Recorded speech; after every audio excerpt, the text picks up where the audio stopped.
क्या कह रही हैं आप? ऐसी कौन सी अनहोनी बात करती है मैंने? जानती नहीं है? जानती नहीं है मैं बेवा हूं? क्यों? बेवा का दिल नहीं होता क्या? उसके दिल पे मोहब्बत करने के लिए पहरे लगे होते हैं। हाँ, लगे होते हैं पहरे। समाज के पहरे, रिश्तों के पहरे, बड़े खानदान के ऊंचे नाम के पहरे, बहुत पहरे होते हैं भाभी। दिल कौन से पहरे मांगता है भला? बस भाभी, बस मुझसे ये बातें ना करें। बहुत मुश्किल से मैंने अपने दिल को समझाया है और संभाला है।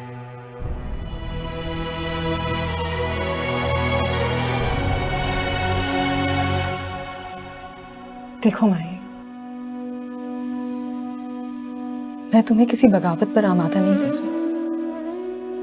मैं भी इसी घर की बहू हूं। लेकिन माही, मैंने तुम्हें पल पल मरते हुए देखा है। तुमने अपने खानदान की मान की खातिर पहले भी तैमूर के रिश्ते को कबूल कर लिया था। अपनी पूरी सच्चाई ईमानदारी के साथ रुखसत हो गई थी अपने सर के साईं के साथ। लेकिन अगर किस्मत को तुम्हारा उसका साथ मंजूर ही नहीं था तो इसमें तुम्हारा क्या कसूर? नहीं नहीं, सारा कसूर मेरा ही था। सारा कसूर मेरा था। मैंने उसके मासूम दिल के साथ एक खेल खेला। मैंने उसे तोड़कर चकनाचूर कर दिया।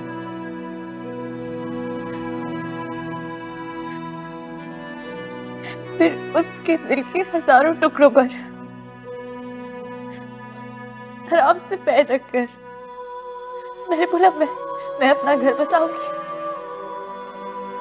नहीं, बदुआ तो लगनी थी ना। दो खानदान मेरी वजह से बर्बाद हो गए। कोई हक नहीं है, कोई हक ही नहीं है मुझे इस जिंदगी में कोई खुशी मिले। मत को सुख को माही, वो तो अपने आप को बर्बाद कर ही चुका है। तुमने भी अपने आप को बर्बाद करने की ठान ली। मुझे तो यकीन ही नहीं आता कि तुम वही माही जिसे चंद महीने पहले हमने रुखसत किया था। अभी भी तुम्हारे कहकों और हंसी की आवाजें हमारे घर की दीवारों से टकराकर पलटती।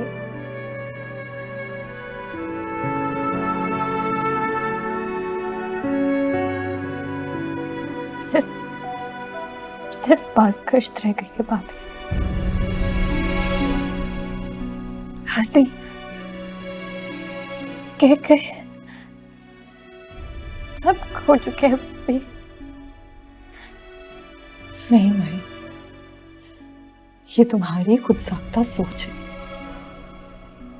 सजा है जो तुमने अपने लिए खुद तजवीज कर ली। मत दो ये सजा खुद को। हथियार डाल दो अपनी दिल की आवाज के आगे। आज तन्हाई में बैठकर अपने दिल से एक सवाल पूछना कि इसके अंदर धड़कन बनकर कौन धड़कता है?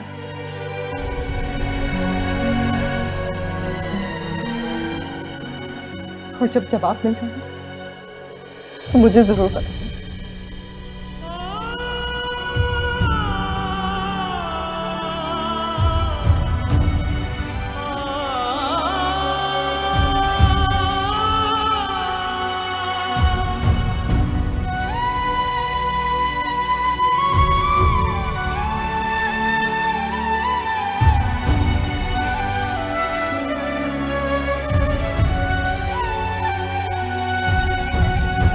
नहीं शाजी, अभी तो नहीं की। मैं चाह रही थी पहले आप दोनों की राय पता कर लेती।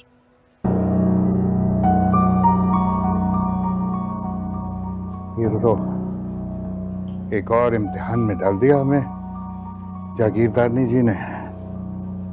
गो ये रिश्ता मांगकर उन्होंने हमारे खानदान की फिर से इज्जत की है, लेकिन देखें पापा सही, मुझे लगता है कि कुदरत खुद हमारे सारे मसले हल करना चाहती है। अगर सिकंदर हमारे खानदान का हिस्सा बन जाता है तो इलेक्शन में मेरी जीत यकीनी है। और फिर वैसे भी आज नहीं तो कल हमें माही को रुखसत तो करना ही है। फिर सिकंदर के साथ क्यों नहीं? और सबसे बड़ी बात कि उन्होंने खुद दोबारा हमसे रिश्ता मांगा है माही का। एक मिनट, ये मामला इतनी जल्दबाजी से तय करने वाला नहीं है। ये माही की जिंदगी का सवाल है। अभी तो इद्दत पूरी हुई है और अचानक हम उससे कहें कि वो फिर से शादी कर ले और वो भी सिकंदर के साथ, क्या सोचेगी वो? कहीं वो ये ना सोचे कि इस हादसे के बाद वो हम पर बोझ बन गई है। नहीं, उसकी मर्जी इसमें शामिल करना बहुत जरूरी है। उससे पूछना होगा।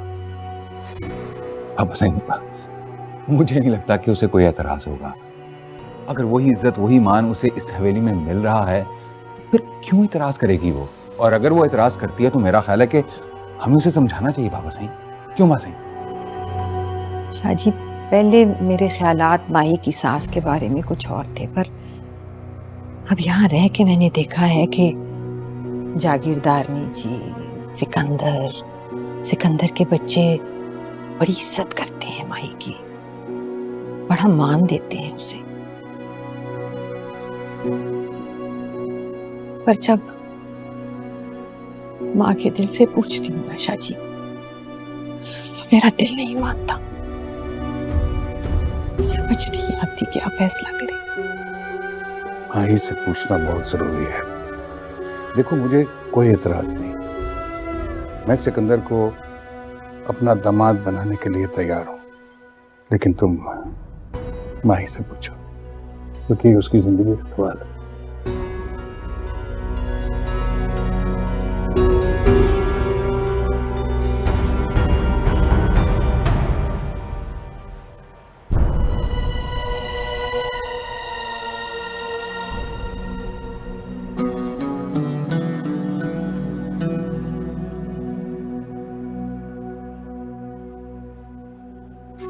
ये वही तावीज़ है जो तुम मेरे लिए लाए थे। अब इसे मैं तब पहनूंगी जब तुम मेरी बात मानोगे। अब चाहे मैं मरती मर जाऊं, ये मेरी जिद है।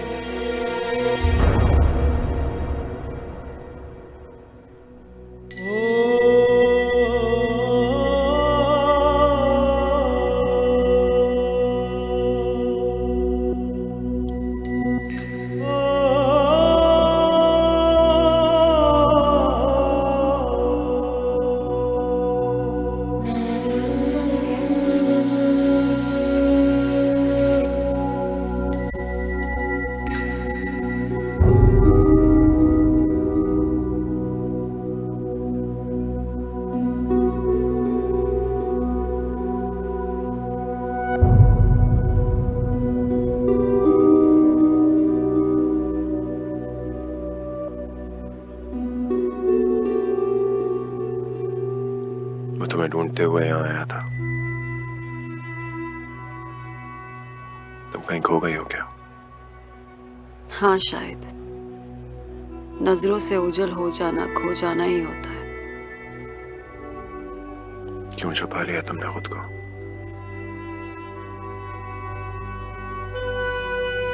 कभी कभी इश्क ओझल हो जाने पर मजबूर कर देता है। जाहिर रहे तो बहुत सौ को भाता नहीं है। उसने तुम्हारे लिए एक पैगाम दिया। सही नसीब, कैसा पैगाम?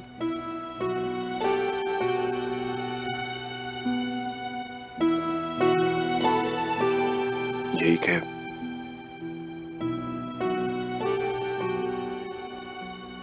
वो बहुत परेशान है तुम्हारे ओझल हो जाने से।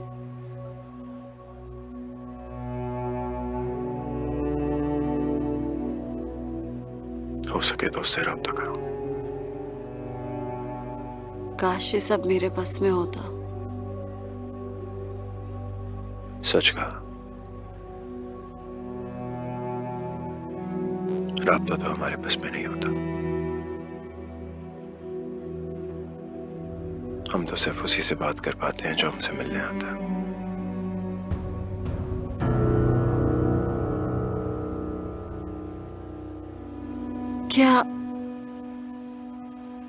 क्या आपको भी किसी का इंतजार है?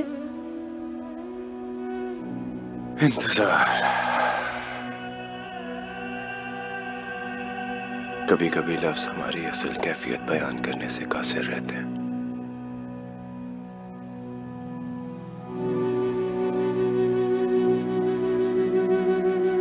कभी कभी लगता है इंसान ने सिर्फ वही लफ्ज इजाद किए हैं जिस कैफियत से वो गुजरा है। मुझे तो पता नहीं अपनी इस कैफियत को बयान भी कैसे करूं। इतनी आसानी से आपने अपने दिल की बात बयान कर दी है ना। वाकई दुनिया के ये सताए लफ्ज हमारे एहसास को बयान नहीं कर सकते साईं।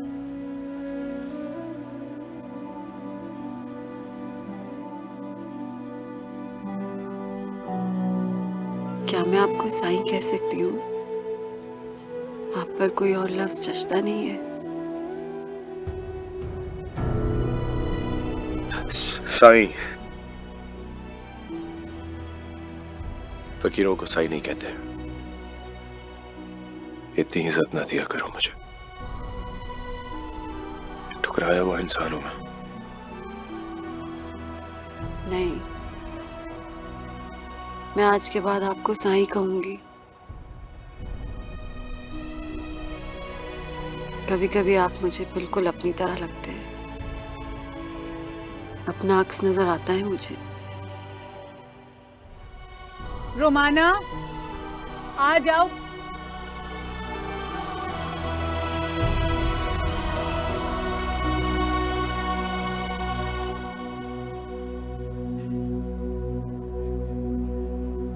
मेरे लिए दुआ करेंगे साईं।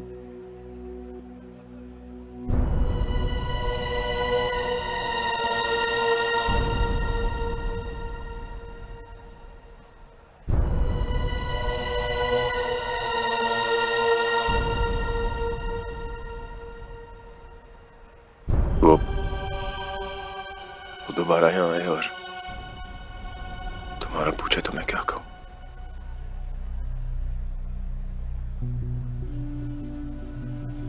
उनसे कहिएगा कि रूहों के दरमियान कब फासले हुए हैं,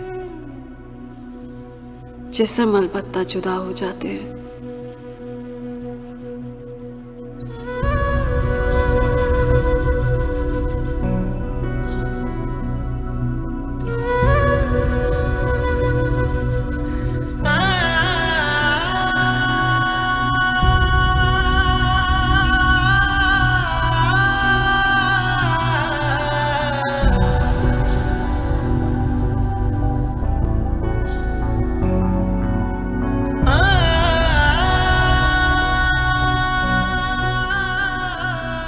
उनसे कहिएगा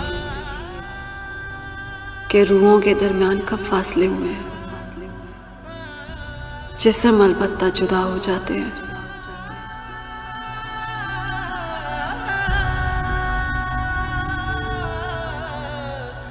क्या बीबी साहब, मेरा दिल खुशी नाल फट जासी। मेरे कानों को यकीन नहीं हो रहा। आपके कानों ने वो ही सुना है जागीरदारनी जी जो शाहजी ने कहा। हमें सिकंदर और माई के रिश्ते पर कोई एतराज नहीं। शाह साईं, तो सब मेरा मान रखे है। सारी हयाती तो वध के खुशी देती है मेरे को। तो सब एहसान मैं कभी ना भूल सकती। कैसी बातें कर रही हैं आप? हमने कोई एहसान नहीं किया। ये तो हमारी इज्जत है कि हमारी बेटी फिर से आपके खानदान में वापस जा रही है। लेकिन इसमें माही की इजाज़त शामिल होनी चाहिए। देखिए, उसने हमें कभी इनकार नहीं किया किसी बात से। बड़ी फर्मा बरदार बच्ची है हमारी। मैं चाहूँगा कि इस बात का फैसला माही खुद करे। जिस तरह तुसा को ठीक लगे। माही मेंढी भी देती है। मैं अपनी चोली उदे अगे फैला देसा। मेरे को पता है मेंढी ती मेरा मान रखेगी। माई ते मेरे दिल च वसदी है। माई मेरी हवेली दी नूं बन जासी ते मेरी हवेली दी शान बन जासी। इंशाल्लाह।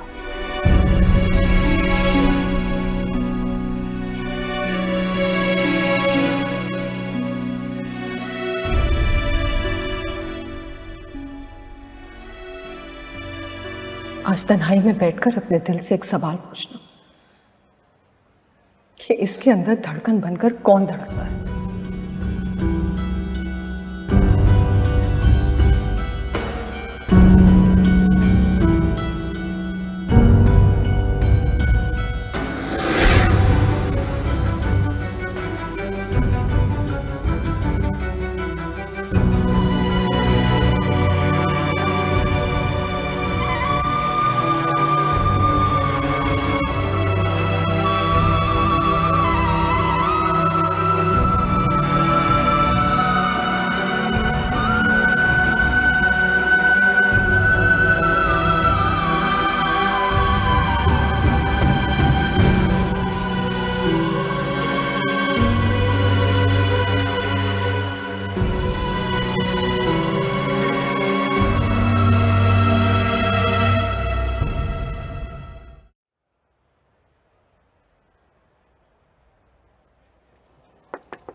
आ जाओ।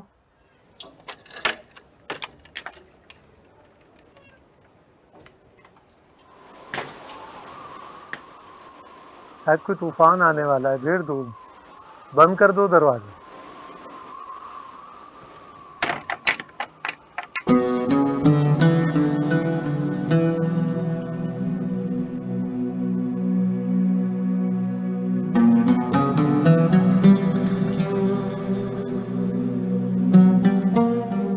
आपने बुलाया था? मैं तुम्हें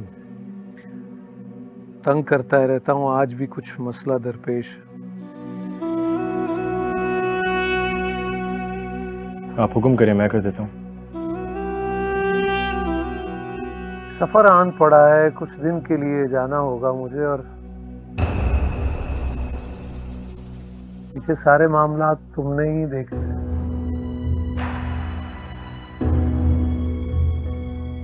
जी मैंने नहीं। क्यों, कोई परेशानी है?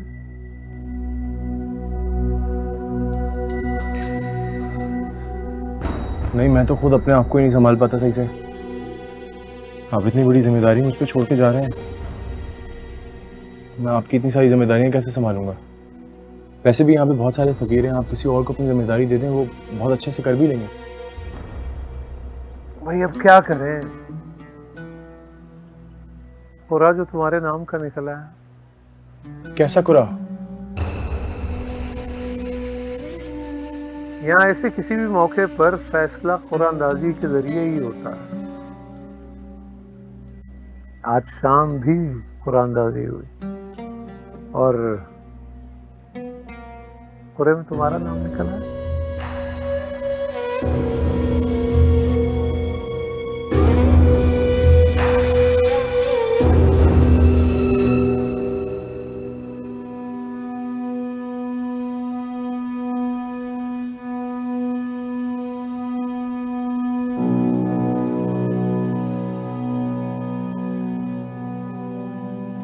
कितने दिन के लिए जा रहे हैं?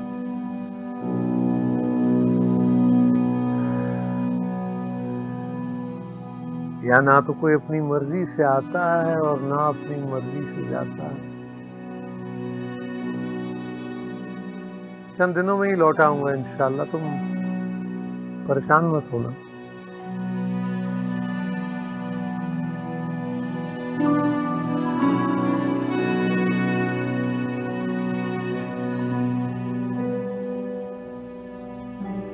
आपने तूफान की आमद का बताते हुए कहा दरवाजा बंद कर दो।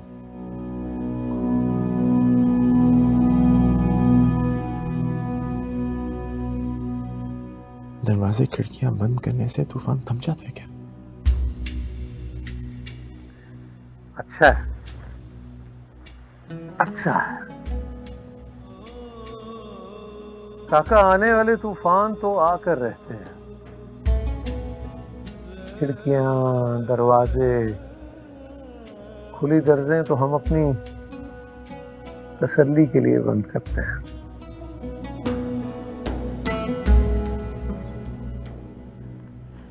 अच्छा, मेरे जाने के बाद नहा धोकर ये जोड़ा पहनना है। सारे रंग मिल जाएं तो ये रंग बनता है।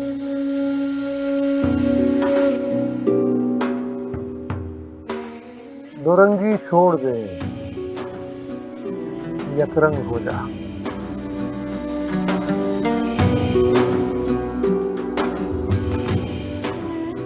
सरासर मोम हो या संग हो जा, दो रंगी छोड़ दे, यकरंग हो जा। अल्लाह।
मन झूम झूम तन झूम झूम, मन झूम झूम तन झूम झूम, मन झूम झूम गाए। मन झूम झूम तन झूम झूम, मन झूम झूम गाए।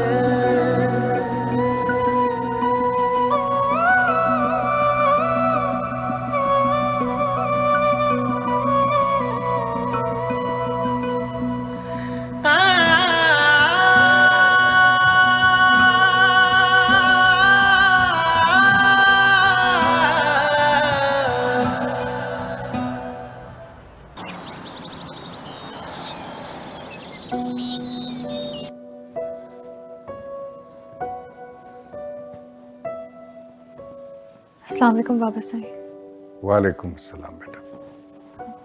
आपने बुलाया? आजा जी, बैठ जाओ। बेटे, तुम्हारी माँ ने जागीरदारनी जी की ख्वाहिश के बारे में तो तुमसे बात की होगी।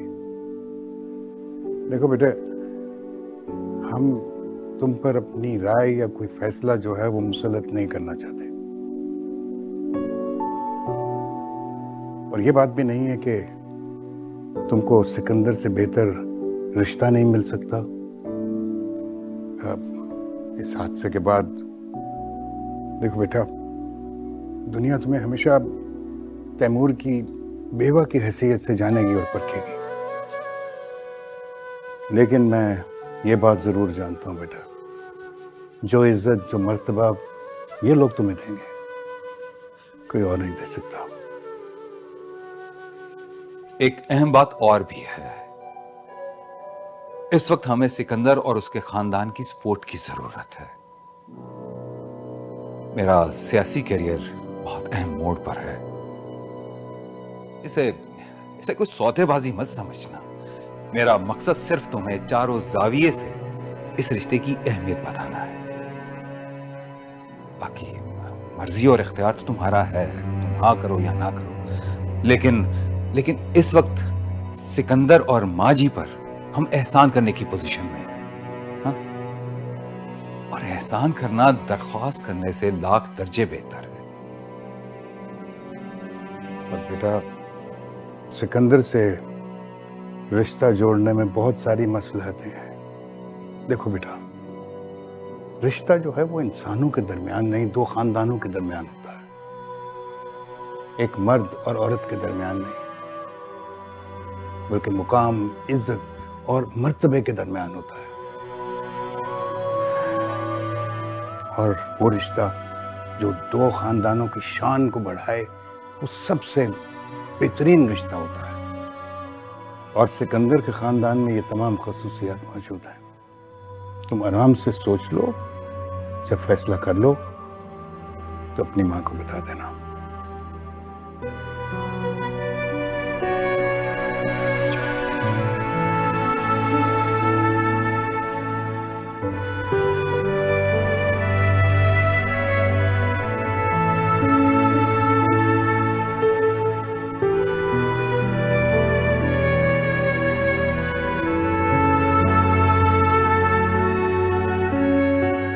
साहिबा मेरी बात सुनो।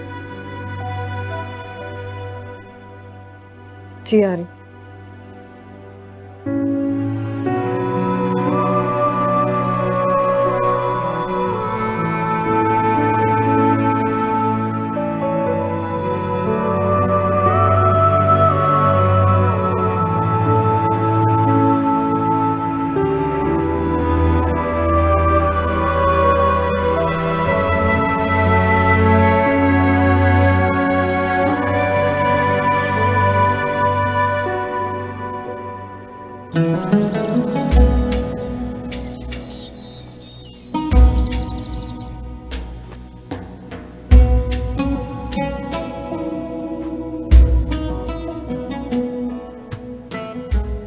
जनाब, बड़ी हवेली से न्याज आई है, देखें कहाँ रखवाऊं?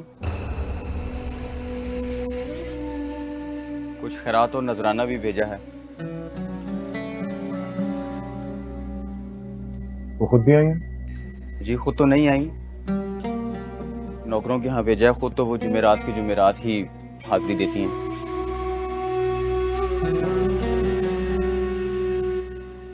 जैसा इंतजाम पहले फकीर साईं की मौजूदगी में होता था, बिल्कुल वैसे ही करो।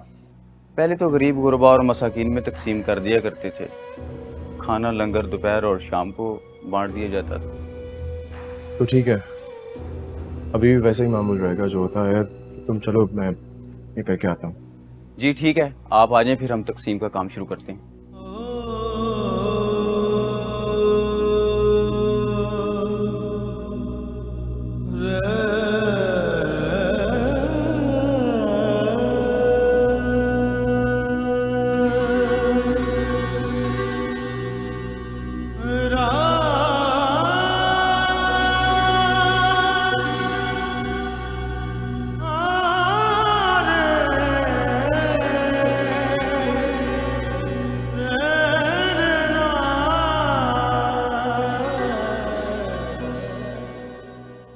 लेकिन शाहजी, सिकंदर माही से उम्र में बहुत बड़ा है और उसके तो पहले से ही 2 बच्चे।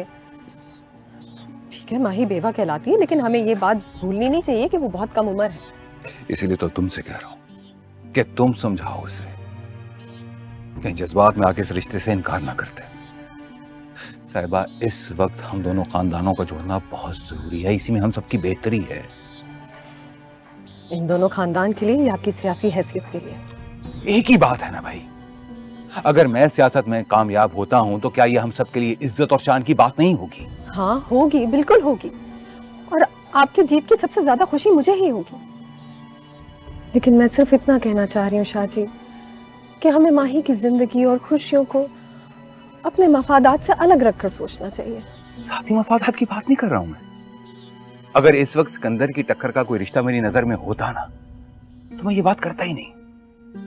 अगर तुम्हारी नजर में कोई रिश्ता है तो बताओ मुझे, जो इन हालात में माही को अपना ले।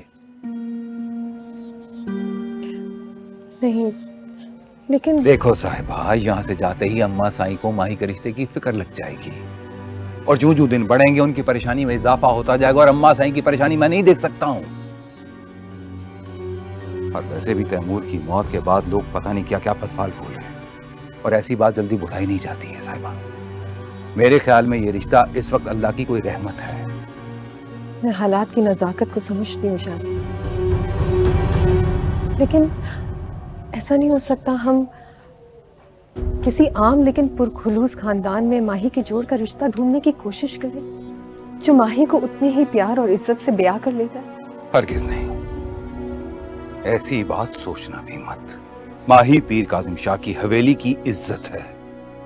माना कि पहली बार किस्मत ने उससे वफा नहीं की, लेकिन इसका यह मतलब हरगिज नहीं है कि हम माही को किसी भी अरे गैरे से ब्याह देंगे। माही की शादी हमारे ही किसी टक्कर के खानदान से होगी, वरना वो सारी जिंदगी ऐसे ही बैठी रहेगी। और ये बात तय है।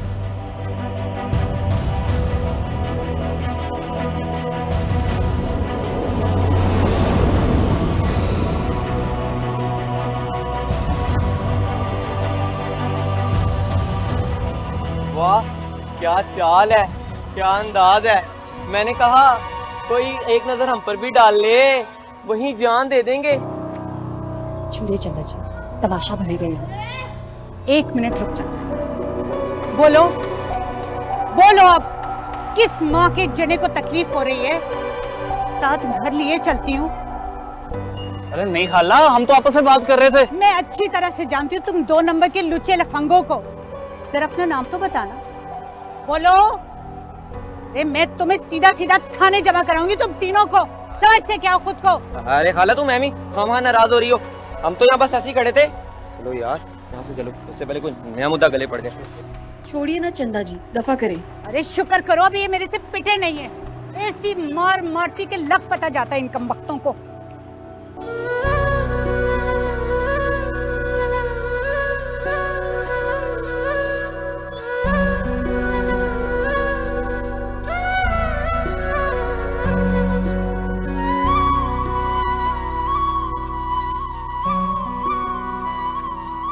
माही, एक मिनट।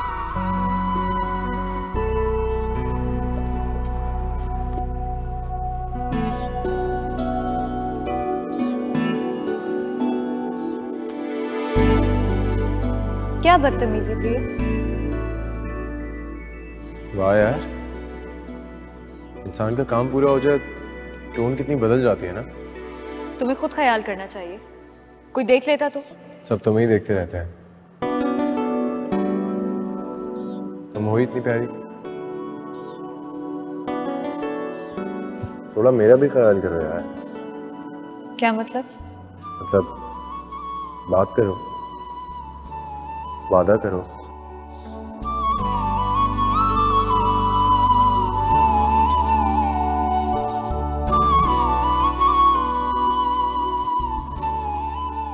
वादे तो झूठे लोग करते हैं ना, जिन्हें कभी मिलना ना हो। हम भला क्यों करें? बात तुम सही कह रहे हो। अच्छा चलो, वादा ना सही, कोई उम्मीद ही सही। पर हाँ दी कोई बात नहीं है, बात फुर्सत मिलेगी तो बैठेंगे।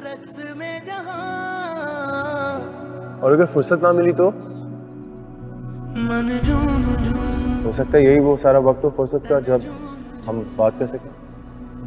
मन झूम झूम तन झूम झूम मन झूम झूम गाए, मन झूम झूम तन झूम झूम मन झूम झूम गाए।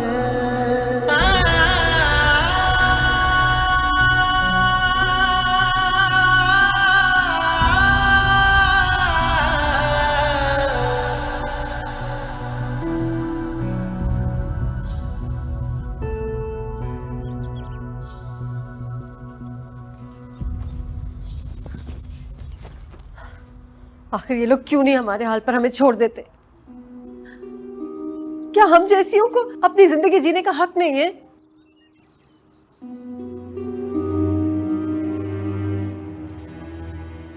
बाजार की औरत की तौबा खुदा तो तस्लीम कर लेता है, खुदा के बंदे नहीं तस्लीम करते। मैंने तुम्हें बताया था ना, हमारे आसपास ऐसे कई गिद्ध हमें नोचने के लिए तैयार बैठे। तुम्हें सब्र से काम लेना होगा। सब्र ही तो कर लिया मैंने अपनी तकदीर पर ये लोग ना जाने मेरे सब्र को क्यों आजमाते हैं।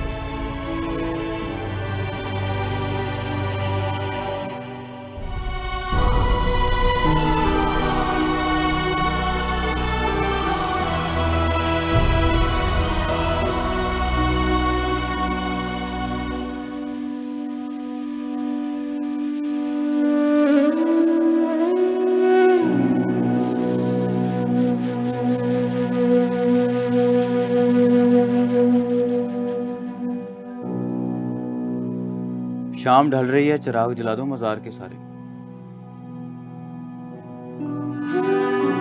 हाँ। क्यों मजार में चिराग जलाने और रोशनी करने के लिए भी इजाजत की जरूरत? इजाजत तो बहरहाल जरूरी है, तेल जलता है। फकीर साईं तो कभी कभी सिर्फ 1-2 चिराग जलाया करते थे। वो क्यों? फकीर साईं कहा करते थे, जब दिल जल रहा हो तो फिर चिरागों के जलाने की जरूरत नहीं, दिल का उजाला ही काफी है। याद रहे कल बड़ी हवेली जाना है।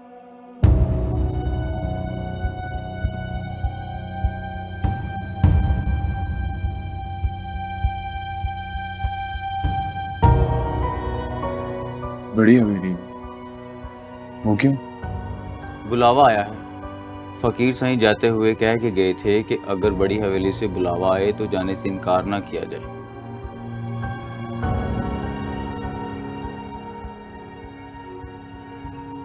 नहीं तो मेरा जाना जरूरी थोड़ी है, आप लोग हुआ ना।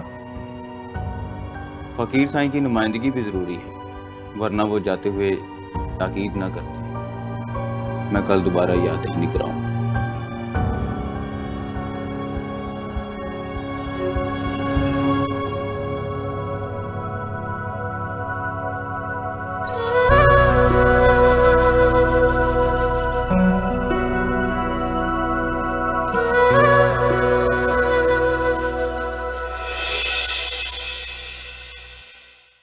मन झूम झूम तन झूम झूम